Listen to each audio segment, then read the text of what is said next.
Alright, from season 3, episode 5, let's recap this episode, talk about it.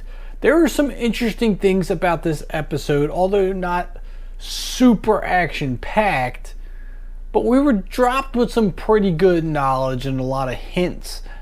Starting with Randall. Now, he spends the majority of this time in a hospital bed. He got attacked last episode. They let him live, which is a big question mark. Why did they let him live? So he's been stitched up. His face has kind of been mangled. He's laying in bed in agony right now. He's going to spend the whole episode recovering. What's going to be interesting is when he does recover, he gets out of bed, he's going to blame Boyd for all this. He's going to go off the handle. I know that's coming because, you know, he's not the forgiving type.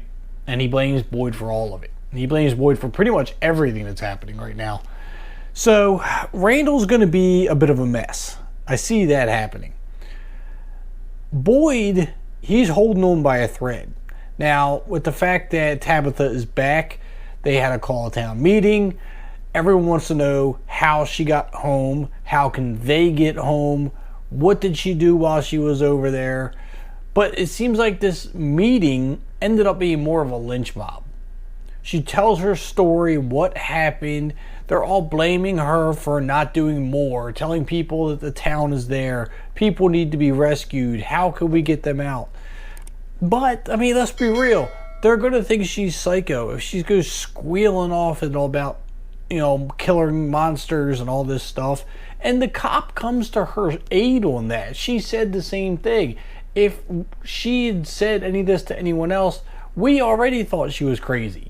So I think Tabitha was in the right in the way she handled things. But now the entire freaking town wants to go to the same tree. They want to get out. They want to do it themselves. That's a bad idea. Boyd knows that's a bad idea, and he's trying to calm everyone down until they can get some answers. But again, it turns into a lynch mob. Tabitha and Jim end up leaving. That's when Jade comes to Tabitha and says, you know what? I want you to take me to this tree. I don't want to go through it. I just want to see it. There's got to be answers there. And Tabitha finally agrees. She's like, you know what? Yeah, I want to take you to the tree. The rest of the town doesn't need to go, but Jade he's smart. He knows this is a big mind F and that there has to be clues tying all this together. So she takes him there and he tells her what he found in the caves with the kids and the symbol up top actually being a hole in a cave with tree roots going through it. And all this has got to be connected, right? So then they find out that some of these bottles have numbers in it. Jade thinks they're dates, not so sure since one of the numbers in there was like 2659, I believe. So that can't be right unless we're talking something, you know, a couple hundred years in the future. But I don't know. That the numbers I'm sure are significant of something. What that is, I don't know. Now, the one thing that happens while they're at this tree is Dale follows them there. They didn't know he was following them. He was one at the meeting saying, you know what, we all deserve a chance to get out. We all deserve a chance at this tree. And he follows him there with his backpack and he's like, you know what, I'm going through this tree. You know, and they're like, you know, I don't think this is a great idea, Dale. I think you should just really think about what you're doing. And Jade and Tabitha are definitely against it. And for good reason. Now, at the same time, Victor and Sarah are gathering up essentials that they need to go find Jasper, the ventriloquist dummy. Victor thinks he's key to all of this, which means they have to go into the cave because that's where they saw Jasper before.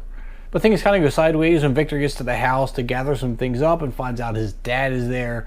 He freaks out, runs out of the house, goes back to the abandoned cars to sit and think, and Sarah and him are talking. He's upset because he doesn't think he's ready for all this shit. He doesn't think he's the son his dad's expecting. Meanwhile, his dad's at the house going through Victor's room thinking that he's not the dad he should have been. So they're both in this moral conflict of, I'm not good enough, I'm not what the other one's expecting. But while Victor's dad is in his room, he comes across this drawing on the wall of this white stick figure, creature, person, whatever. But what's interesting is all the things around it in the background look like trees, and they're circled. These trees have little arrows and things moving that kind of symbolize them moving. Maybe these are the far away trees that he noticed move from place to place, or maybe they take you from one place to another place. Maybe he's trying to keep track of what trees do what. But I think it's interesting that there's a map on his wall of these trees. So how that's going to play out down the road, I don't know, but I'm kind of intrigued about that map.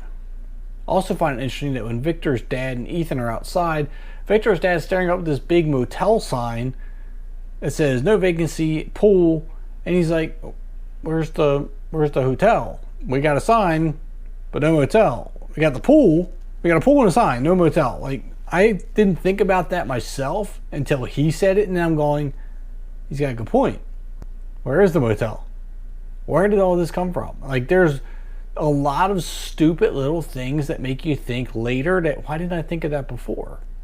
But then as Ethan and Victor's dad are walking, they stumble across Sarah and Victor. There's this big emotional reunion, and they both say that they didn't think they were good enough. Victor is crying that, you know, he tried to get home and he couldn't, and it was a big to-do. It was emotional reunion, and it made you realize how damaged Victor really is. But then we get that big twist at the end. Dale went through that tree, although they said not to, and we found out where he ended up, which was inside the wall of the pool in the town. He's stuck in the wall. So clearly, the tree doesn't go to the lighthouse every time. It's going to take you somewhere different, depending on where it wants to take you, or where the boy in white decides this is where you're going to go. I think the boy in white has a lot of control over where those trees take people.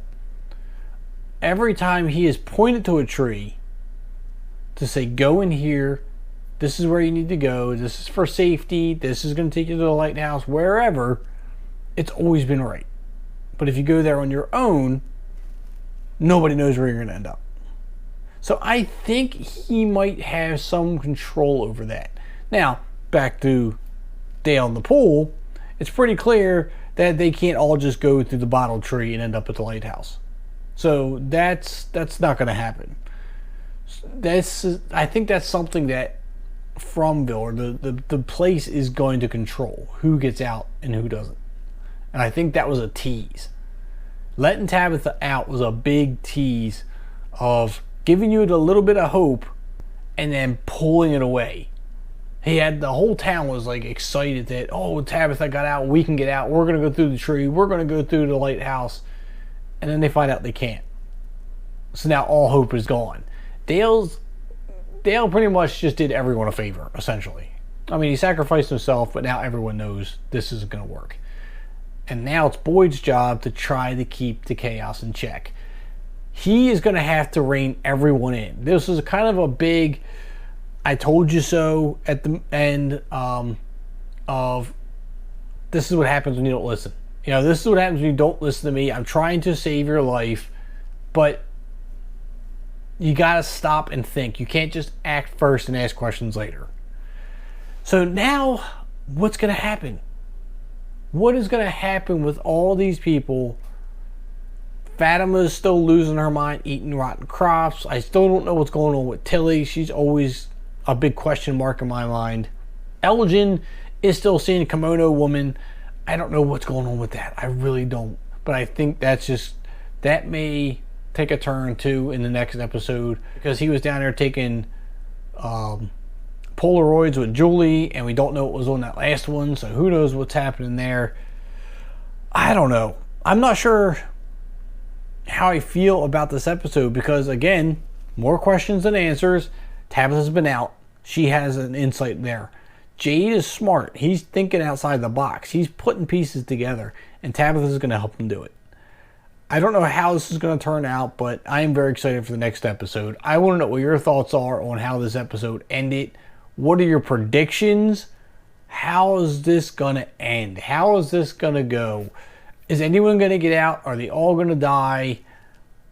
What's the connection? Make sure you leave it down in the comments, hit that like button and subscribe button on your way out, and I'll see you in the next episode.